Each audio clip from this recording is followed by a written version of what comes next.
My name is Robert John Wenman. I live in southwestern Ontario, and I would like to speak to you on the proposed Bill S-202 to ban what is labeled as LGBTQ conversion therapy. I am a man who lived as a woman from 1994 until 2012 and refute the implication that all LGBTQ people are becoming emotionally scarred after undergoing conversion therapy. I speak from personal life experience, countering to the assumption that all LGBTQ persons' emotional problems stem from a hateful, intolerant society. This is simply not the case, as I voluntarily went to a fundamental Bible-believing church, which I believe saved my life. I fear if this bill is passed, it will prevent LGBTQ people who are struggling with mental health issues from getting much needed help. I've also heard the witness of many others having similar experiences. I must emphasize, I'm not stating that there is any miracle cure for LGBTQ identified people. A true believer knows belief and faith cannot be forced. Earlier in my life, I came to believe that pursuing a change of gender would be the fix-all solution for my lifelong, deep-rooted emotional problems and inferiority complexes. In 1997, I had successful sex reassignment surgery and was legally recognized as a woman. I anticipated a new life happily ever after. Right after the surgery, though, I perceived that I had truly completed my gender change journey and believed that I had closed a chapter on my life and resolved all my past emotional issues. Unfortunately, my post-gender reassignment euphoria collapsed and faded. All my inescapable emotional burdens were returning with increasing intensity. I was now in deep depression and searching for help, as my complete gender transition had left me emotionally paralyzed in a prison of fear with shame and guilt. Professional medical counseling did not help alleviate my severe emotional anxiety that was crippling my life.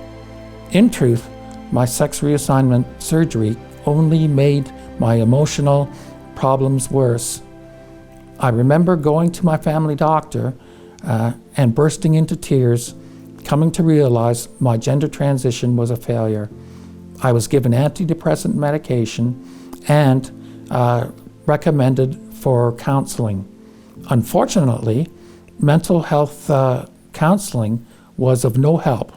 In fact, I found myself educating the counselors. I was in a very dark place, questioning how to continue living with this and with this agony, and even contemplating death to ease the pain. Then I began to reflect on the old saying, "Let your conscience be your guide." I began to understand through self-reflection that my emotional turmoil was the byproduct of being in spiritual warfare. Despite sex reassignment surgery and having attained full legal recognition as a woman, I was learning the hard way the consequences of not living in truth. There was spiritual warfare against my unrealized spiritual identity that had ripple effects affecting not only myself, but family, friends, acquaintances, and society who were being forced to accept something factually untrue. My eyes were open to the fact my birth gender was a blessing and not a mistake. I was being convicted in my conscience and soul that having a woman's name and identity was false, despite hormones, surgery, and legal recognition. To live as a woman were but a vain attempt to remanufacture my creation, like the clay dictating to the potter. God's Holy Spirit of truth was opening my eyes and softening my heart to absolute truth.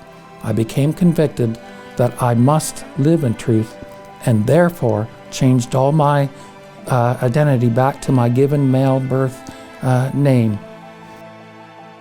I have learned to be thankful for who I am and what I have, including my birth, sex, and for God's many blessings in my life. I am very concerned with the increasing numbers of young people intending to change gender, as my own gender confusion had begun at an early age back in the 1960s, along with my childhood feelings of awkwardness, shyness, and inferiority complexes. Although I have no medical training, looking back now on my life and understanding myself much better today, I believe that I actually suffered with undiagnosed Asperger's syndrome, which led to my gender identity confusion. I appeal to your conscience to please consider the implications of passing a bill based on political correctness and not properly investigating the truth. Now, I must emphasize, we must speak the truth with love and compassion, and always respecting one's dignity. We must have truth even when it hurts.